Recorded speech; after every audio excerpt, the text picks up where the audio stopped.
Welcome to Q&A Selling Online, with answers to questions about creating an online empire, promoting products, or building a brand. Your host, private label and e-commerce entrepreneur, Quinn Amorm. Welcome to the show, my friends. Today, we have with us the CEO and CMO of Reason Agency. This is an e-commerce growth consultancy. His name is Will Perry, and he is dedicated to accelerating growth for e-commerce businesses, and he's been doing it now for 13 years. His agency is called Reason, which is a fantastic name, and he's here with us today. Will, how are you doing? Good. Thank you for having me.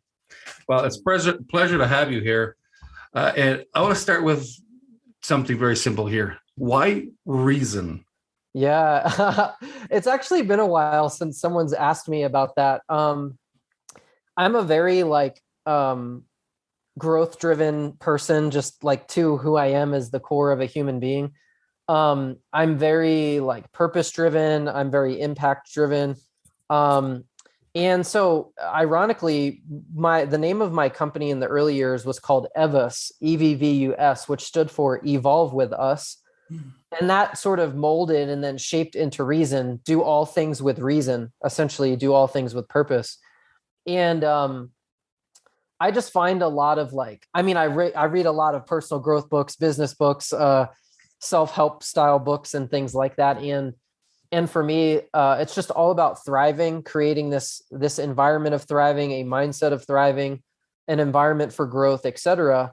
And then wanting to align with others who share a similar sort of life goal, desire, sort of, et cetera.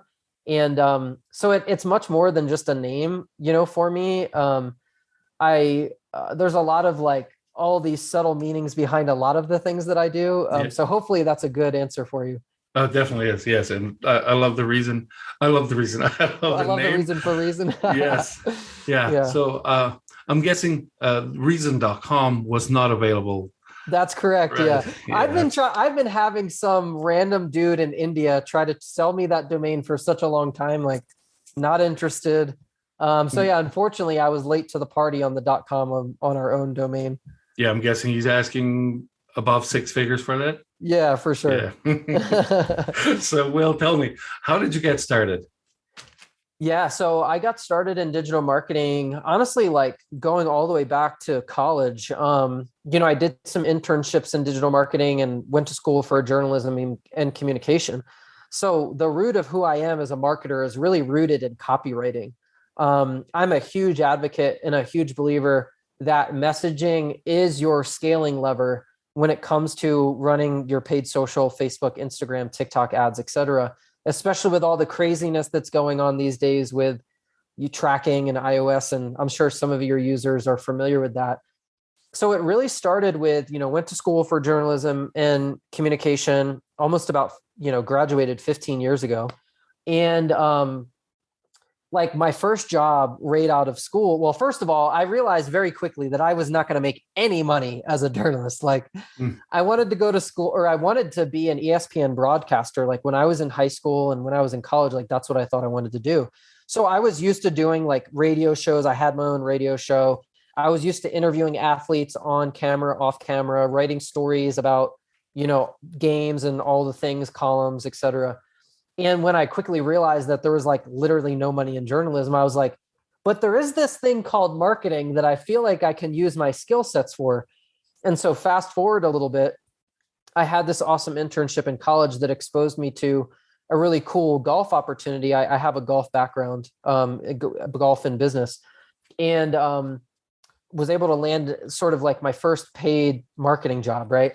So my first day on the job, and this is where the story kind of gets a little bit fun, is meanwhile, I'm a 22-year-old kid. My boss at the time hands me a Canon SLR camera, picks me up in her Escalade, drops me off at the back of the driving range. It was a golf boarding school, and basically said, "Good luck, kid." And I was like, "What do you mean, good luck?" What am I supposed to do? Do you have expectations for me? Do you do I have specific tasks that I have to complete? basically none of that existed. And so I had to very quickly, and this was like a small business, they did at that time, maybe 2 to 3 million a year, like a decent sized small business. And I had to figure everything out on my own. And when I mean everything, I mean literally everything, just like I then came to find out when I launched my first business, how much more of everything I needed to learn and find out, just like all of us do. And, taught myself like literally anything and everything digital marketing related: copywriting, direct response, branding, design, Photoshop, PPC, which at that time was AdWords, email marketing, lead generation, landing pages, website development, coding, like how to shoot and edit video, how to shoot and edit photo. So I literally like learned all these things, like completely self-guided. And I would literally go to like, I think back in those days, it was like maybe socialmediamarketingworld.com and, digitalmarketer.com when they used to do a lot of organic content. And I would just print articles. And I made this huge binder for myself of like how to SEO a website, how to, create email newsletters and all these things. And fast forward, almost 15 years later or so, and I've run 65 million in ads. I've sold 8 figures over the phone myself. I've got 2 online businesses, about to launch a third, and I consult with a lot of really big spending advertisers who are spending 7 figures a month on ads.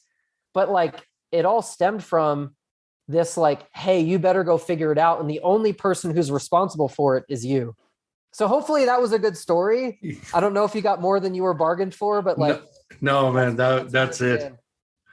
That's it. And, hearing you talk about the 7-figure a month spender on ads is something that years ago was almost in my kind of, in my hangout was unheard of. Yeah. Right. So, I mean, 4 or 5 years ago, it was exciting to hear somebody that's like, oh man, I'm spending 7 figures a year on ads, right?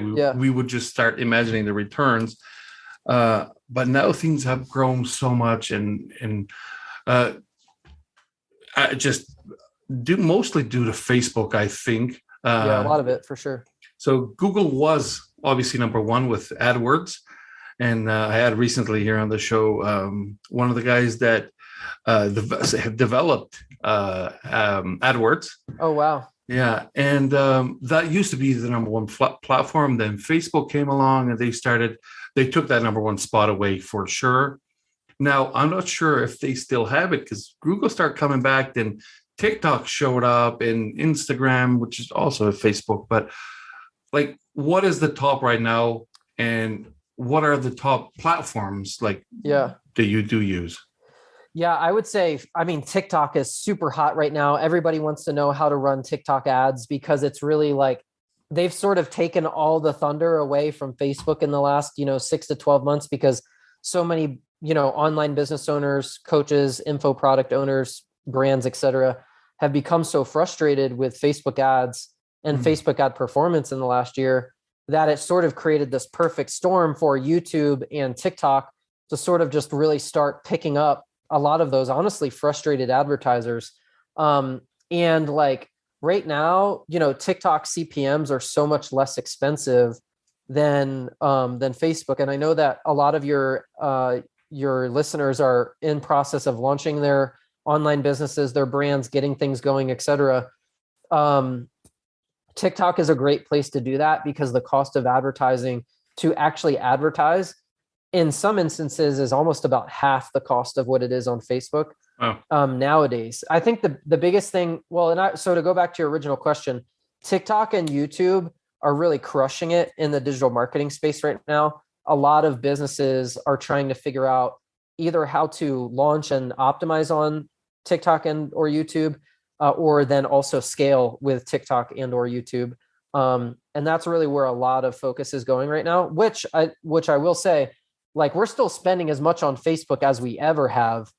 It's just like, you have to play a different game nowadays with Facebook. a lot of what's happened over the last year has really weeded out a lot of the really small businesses from advertising. Just like anything else in life and or business, like the strong prevail.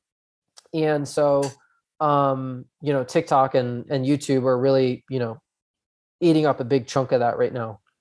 And on Facebook, did the algorithm was getting smarter and smarter? Did it ever get to a point where you could create a campaign and just, set it and forget it? And if not, maybe could that be the reason why a lot of those small businesses were failing? Yeah, totally. Is that, in the most humble way, like, the guys who are like the top 1%, media buyers, even let's flip the script actually real quick. Think of like the OG marketers of all time, right? Like Dan Kennedy, Frank Kern, these guys Todd Brown, these guys who've been around for a while, like their whole shtick or their whole like philosophy is really rooted on core direct response marketing principles and fundamentals. So it doesn't matter if it's email, YouTube, LinkedIn, TikTok, Facebook, Twitter, or whatever the next thing is that we need to advertise on. If you get the fundamentals right of how to create an irresistible offer and a compelling message, I don't want to go as far as to say that you're invincible from the next algorithm change, but you can much more easily pivot than the small business owner, for example, who hasn't mastered the marketing skill set that is really needed in order to truly be effective with paid advertising and paid traffic and, online ads. And I think that's exactly it. I think you hit the nail on the head, is that like for a really long time, Facebook made it so easy to give them money, right? They were like, yes. Hey, you give me $100, I give you 300. You give me an image and I'll put it in front of a guy who wants to buy your phone cases. And everybody thought that was like the coolest freaking thing that had ever been invented. And then when Facebook ads started to get more competitive, and now there's 1,000 people selling phone cases, and we're all bidding on the same audiences, yes, and there's no differentiation of your product, you start pointing fingers at the ad platform.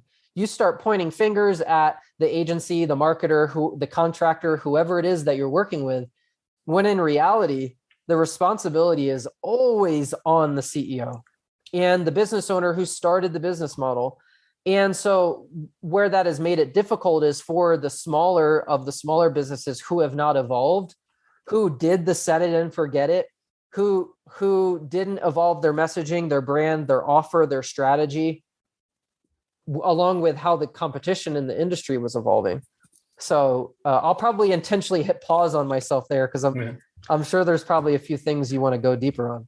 Oh, definitely. Will, well, you guarantee you remember this, but not too long ago, I would say probably 2 years ago or so, you couldn't open Facebook without seeing a teeth whitening ad. Right? Good old snow teeth whitening. Exactly. Those, like, it would have a LED light and you put that little thing in your mouth, and then there was like celebrity endorsements for that. There's only so many teeth whiteners that can compete against each other. And of course, the one that has the biggest celebrity endorsement is going to be the one that has, the one with the biggest marketing budget is going to be the winner, right? Yep. He who spends the most to acquire a customer always wins. Exactly. And then those customers are going to snowball at the, commenting and liking that ad are going to give them the relevancy that they're looking for. So, yep. Now, changing a little bit from Facebook to TikTok, you mentioned how TikTok is growing so fast lately. There's something I was curious about, and I have not tested TikTok. I know nothing about it. When launching a product, have you tested the difference between, or maybe running both at the same time, ads and using TikTok influencers? See what is best, or of course, best is probably going to be using both at the same time. So that? I think your question is like using branded content versus like influencer style content. Yeah, and so an influencer on TikTok sharing or talking about your product that's going to be launched tomorrow or the next day or whatever. Yeah, so there's really 3 types of content when it comes to TikTok. There's native creator content, which is the influencer sort of angle that you mentioned. Then there's branded content, and then there's native branded content. And so here's the shortcut for anybody who's listening or who wants to run TikTok. Just please run native creator content.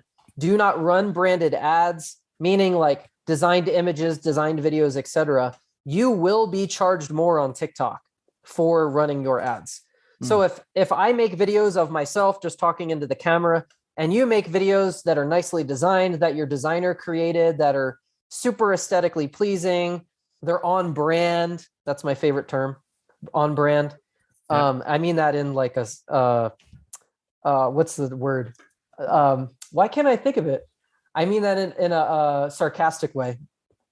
On brand. Make sure my ad creative is on brand. Like, you will be charged more to run the designed branded creative on TikTok than I will be running my native creator content. And that's because the native creator content is more, for lack of better words, organic to the platform, meaning that it creates better engagement to the platform. People continue to scroll. They stay on the platform. They don't leave. So yeah, absolutely. We've run pretty much anything and everything you could think of. And I promise you that native creator content, like very organic looking video through like an influencer, basically, you can hire these people to shoot videos for you, by the way. And they're very inexpensive, $50 to $100. Those are what are going to perform the best. More often than not, that is what is going to drive the lowest cost per purchase or per lead for your brand. Gotcha. And how do you test your creative on TikTok or Facebook? You're opening up a giant can of worms here for me, because this is really my unique mechanism. So a little bit of like insight is I train a lot of media buyers in Elite Media Buyers Academy how to run ads at an elite level, on how to test, optimize, scale, etc. We also do the same thing for our clients. I also just created a how to become great at TikTok ads program for CXL. If you're not familiar with CXL, it's kind of like Digital Marketer, digitalmarketer.com, massive sort of training entity. And so the way that I test my ad creative is very detailed and very nuanced, like a scientist would approach a scientific experiment. Nice. But I think if I were to give one takeaway that everyone could maybe easily wrap their head around, it would be, my philosophy is what I call ad variable isolation, which basically means when I create an ad, like any scientific experiment, I have controls in my experiment and I have variables in my experiment. The problem with the way that most people create their ads, set up their ads, and test their ads is they launch a new image or a new video with a new hook and a new headline and a new text overlay with a new audience to a new age demographic. And then when they run it, they have no idea which of those 8 or 9 inputs / variables is working or is not working. Yes. And so the way that I run my ads, I teach this ad variable isolation, is I pick one variable to test. So for example, I'm always working off of proven elements. So I find a proven element and then I keep it. That is cemented in. It's part of the foundation of the house, for example. So that the next time I run a test, if I found the proven audience and I found the proven hook, the proven headline, the proven image, when I'm running my next test, the only thing that I'm testing for example, is a different hook to see if I can beat my previous result. So that way I know that the other 5 variables are proven because I've proven it in my previous testing. So my testing is not randomized, and the way that I teach testing is not randomized. And the unfortunate thing with how most people run their ads is it's extremely random. They pile a bunch of things into a basket and then they say, hey, Facebook, get me purchases. Hey, TikTok, get me purchases. And then they can't figure out why either A, their ads don't work, or B, when they go to scale it, why it doesn't work again, or ultimately really why they've hit a scaling plateau. It's because they never demonstrated a mastery level of understanding of what is actually working with their ads in the first place. So before I get too high up on my soapbox, like ad variable isolation is a very intentional way to approach testing. And I run it the same exact way on TikTok, Instagram, and on Facebook. Gotcha. And I really appreciate that, because that's something that I love, the scientific methods of doing things and doing them right. Yeah. And measuring everything. 100%. I don't always measure everything, unfortunately, because sometimes it's either lack of time or my entrepreneurial ADHD that I have to jump around and do something else. Yeah. But I love that. And not too long ago, I was talking to somebody about doing A/B testing on Amazon listings. Yeah. And he was telling me, well, to save time, for example, I said, well, we'll change the title, let it run, and see which one performed the best. And then we would come and change the main image, let it run, and see which one performed the best, and do, 5, 6 a week time and measure it. He's like, no, man, I'll change the title and the main image. And then a week from now, I'll go see. I'm like, but how do we know which one resulted? Was the title or the image? Because I want to know. Yeah. And there are people that do. I hear it so often. Like some even say, I want to do ABC testing.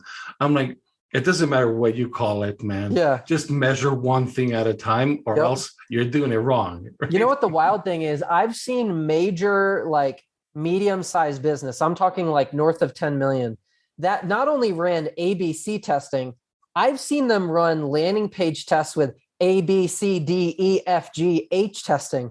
I've literally never seen that much of split traffic before, but just in the fun spirit of like sharing that story, like, yeah, you've got to control your digital marketing environment, or you're never going to know what is actually working for you, which means how are you going to plan steps 2, 3, and 4, Exactly. And now using your ad variable isolation method. Did I pronounce it right? That's it? That's correct. Yes. Okay. When you use that and you figure out what works, and then of course you're going to keep on testing, even if it works, you keep testing, I'd assume. 100%. That is going to reduce your CPA. Correct. That's the idea. Okay. And what else can you do for somebody that, everybody wants to reduce their CPA. I was going to say, somebody starting out, they want to have a low CPA. No, everybody wants that. So give us your tips. What do you do, and how would you, where would you start to reduce where the would CPA? I start? Great question. I actually don't start with the ads at all. So there's really two specific areas that you can reduce CPA. You can either improve the efficiency of the traffic that you're buying, AKA ads, Facebook, TikTok, Google, YouTube, or you can optimize essentially your funnel. In most cases, it's going to be the landing page, right? So if I can take the conversion rate on my Shopify landing page for my product from 1% to 2%, and I don't change anything with my ads at all, I will reduce my CPA by 50%. Because I'm now converting 2 times the amount of traffic than I was converting before. My traffic costs stayed relatively the same, and my CPA went from $50 to $25 because I'm simply losing less traffic. That is the way, like, when you really get into the art of scaling through paid traffic, it's a lot of micro changes in many different areas. It might be a little bit of a tweak to messaging on the ad side, and then a little bit of a tweak to the price point of your offer and your bundle on the landing page side. And then it might be a little bit of a tweak to the targeting on the ad side. And then you might jump back to overhauling the messaging and the headlines on the landing page, which then increases conversion by another, 25%. So maybe you go from 1% to 1.25%, for example, for easy math. And I think so many people, I wouldn't even say I think, so many people like blame their ads for their profitability. Yes. When in reality, like CPA is a 3-pronged metric and return on ad spend is a 4-pronged metric. And what that means is there are 3 different inputs to get the one output for CPA, and there are 4 different outputs to get the one output return on ad spend. So there's a lot of things that you can manipulate in your favor to bring your cost to more profitability. But most people just blame the ads. And so yeah, maybe that's probably something we could go deeper on. Man, okay, so I really love that. So that's the answer I hope you would give me. Yeah. Because like you said, you don't have to say I think, it's I know. Yeah. A lot of people, the majority of people blame the ads for something. And truth is, after they click on your ad, they have to go somewhere. Right. And that somewhere is going to dictate if they're going to convert or not, right? That's correct, yeah. So I love that, because that's one of the things that we should A/B test is where they land, 100%. not just the ad, right? The ad, I mean, sometimes, like it is combined. You have to do it all together, but sometimes the ad is one of the easy things to do, and then have that person land on the page and like what they see and trust it. So where do you send your traffic to? Do you build a special landing page and then go to the my Shopify site /shop? Yeah. Or do they land there? Or kind of what are the things that you've seen to work? Yeah, totally. The best. So my best recommendation, and what I typically run the most, is what I call closed loop funnels. So a closed loop funnel is essentially like, short answer is, I don't run traffic to the homepage. I don't run traffic to collections pages. And I very rarely run traffic to a website. And that is because, like, imagine if I'm a home goods seller online. So I have furniture maybe that I sell in my Shopify store. I sell TV stands and couches and chairs and tables and all the things. If I'm running an ad to my website, there are literally 100 different options for something that someone could buy, which means there's also 100 different options of reasons why they could leave. And so essentially, from a direct response perspective, I want to show somebody one thing so that they are focused on the one thing. And when they go from the ad to the landing page, they see the one thing that they just bought, or I'm sorry, that they just saw in the ad, and they're either going to buy it or they're not. And if they don't buy it, I'm going to remarket to them to buy it. And I'm not going to confuse them with all the other things that they could buy. And the problem is, and this is at a very high level now, typically when you get into 7-figure like online brand territory, you start to realize this, that like return on ad spend can fluctuate so much based on how the user responds to your website, right? So if I've got these 100 different products, one day my return on ad spend could be 10, and the next day it could be 1. Well, the reason for that is there's so many different pathways that one person could take to maybe buy one of your products. Whereas if I'm marketing this phone case, and this phone case costs $10, and I drive that traffic to the landing page, and the only thing that they see is the phone case, I can then more predictably forecast my profit and my ROI from the ads that I'm buying, because there's only one thing that they can buy from me.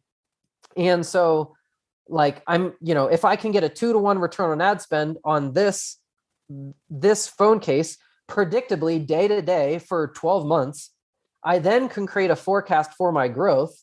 And I then can figure out 10 other products that I can just remarket to the guy who bought my phone case through email. And a lot of people get distracted with this aspect of like, oh, I need a website with as many products as possible. But it's the most difficult way to forecast your actual profitability, because your results are going to fluctuate massively on a day-to-day basis. And then you're like, why is everything so inconsistent? Well, you sell a product for $1,000 and you also sell one for $100. So like, is that a me problem or is that a you problem? It sounds like a you problem. And so to go back to it, that's why most of the traffic that I run from Facebook, even YouTube and TikTok, is all based on a closed loop funnel. So you see one ad with one product in that ad, with one offer in that ad. You go to the landing page, there's a very compelling sales message, more of like a long form style landing page. And then either you buy or you don't. Then there's a variety of different ways to remarket to the customer, but then you have a more stable and predictable cost per acquisition, which is kind of where our origin of the conversation started. Mm-hmm. So I prefer to run traffic direct to long form landing page because you can create a very compelling sales message on that landing page to have an above average conversion rate, which is also what your website can't do. And then you can bring your CPA down that way as well. Awesome. So Yeah. you reminded me of something that I always wish existed. So now I don't know if since it does exist now, but I remember when Facebook had an option where we could put a video ad and then retarget people that have viewed more than, say, 75% of that video, then retarget those people. And I always wanted the feature where I can send somebody to my site and then retarget to people that spend more than X time on a page, or that clicked on something, or that saw more than one page. Yeah. Does that feature exist yet? Yeah, you can definitely, there's a variety of different softwares that allow you to remarket based on the user traffic. Even within Facebook now, you can remarket to people. For example, let's say that you had 1,000 visitors to your website or your landing page. Mm-hmm. You could market to the top 5% of people who spent the most time on your page or your site. So you can even do that now within Facebook. There's also a variety of other ways of capturing like the user data on the landing page in order to remarket to them through like display ads or, based on time spent on the site. So as well as scroll depth, like you can actually remarket to people based on an action that they took on a landing page.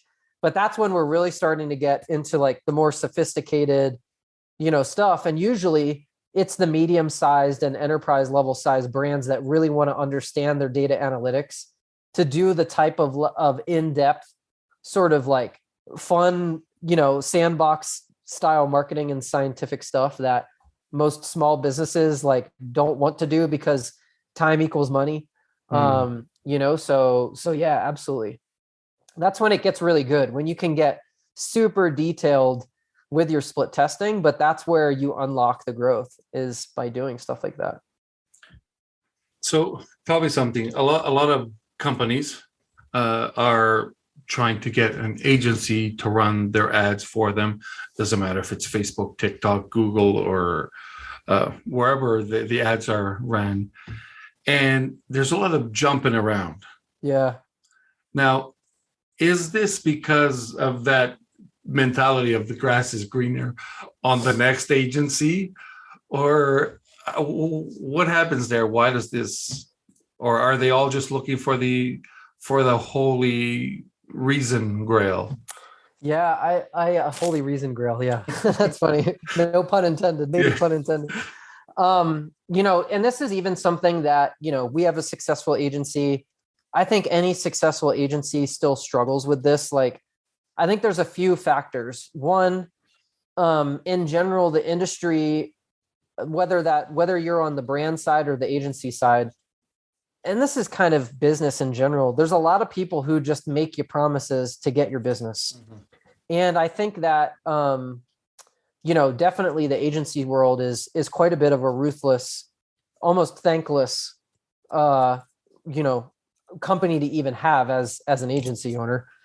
And then as on the brand side, their grass is always greener on the other side, not taking accountability again, right, for the fact that, hey man, so like Facebook advertising costs have gone up 25% in the last 2 years and your product's still $50. Like, what do you want me to do about that? Like that's a good example of like business has not evolved, product development has not evolved. So then they again think that it's an ads problem, which means that it's an agency problem, when in reality, it's a business model problem that is being exposed through marketing. And I have a philosophy of which is that marketing exposes product or process. And so, I think a lot of brands, they don't know what to expect because they're also uninformed.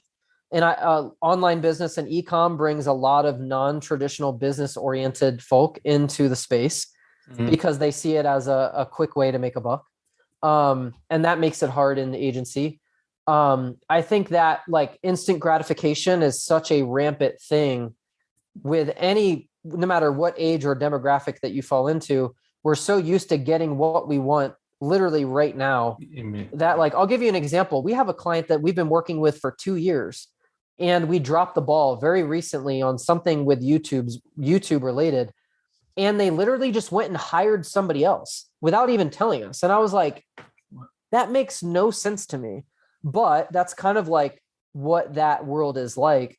And I guess in any sort of performance driven environment, whether you work on Wall Street, whether you're, a professional athlete, like it's just as part of what you sign up for is that, performance is the name of the game. And unfortunately, you're only as good as your recent win. And that for sure plays a factor. So, you pick and choose who to take on. You try as an agency, you really try to get a sense for the leadership of the company. Are they patient? Or are they the type of person who they'll say on the front end, oh, we're looking for a partner. We're looking for someone who can work with us. We're looking for someone who believes in the brand, who's willing to be loyal to us and work hard for us and all these things. And then they turn around and they fire you without a 30-day cancellation. It is what it is. But yeah, that reminds me of those. I've seen several of those. They're like memes, I guess. You see them on Facebook. It's like clients' budget versus clients' expectations. As like a Fiero, and then his expectations are the Ferrari Testarossa. Man, my easiest clients are the ones that spend the most. Like the guys who are spending like multiple 5 figures a day and beyond in ads are the easiest to work with because they get it. They're like, I want to hire experts to handle what I need handled. I trust that they're going to do the best that they can with what they have. If they need help with something, they're going to tell me. And outside of that, like they're focused on bigger and better things for themselves or their businesses. And they know that to go far, they have to go with. And the people who micromanage the marketing day to day, like they're the ones that ultimately more often than not go out of business or like can never figure out how to truly unlock growth within their business because they don't give it room to breathe. Man, I have a great example. I don't want to extend this too long because I know we're close on time, but I have a client in my agency works just with Walmart and Amazon. And I have one client on Amazon. When we got it started, I wanted to know kind of like what your budget is. There's some things that we do need to know. And they said, if your ROAS is above 1, you increase the budget. Yeah. So basically, I have unlimited until the ROAS goes even with 1, right? Yeah. Meaning they expect the ads to be all the way up to break even as long as they can get organic sales from it. Because on Amazon, it's different than just on Facebook, for example, because you get a lot of those organic conversions because you're on top of ranked for that keyword on top of the page. Yeah. Right. So your ad is still performing for all other keywords.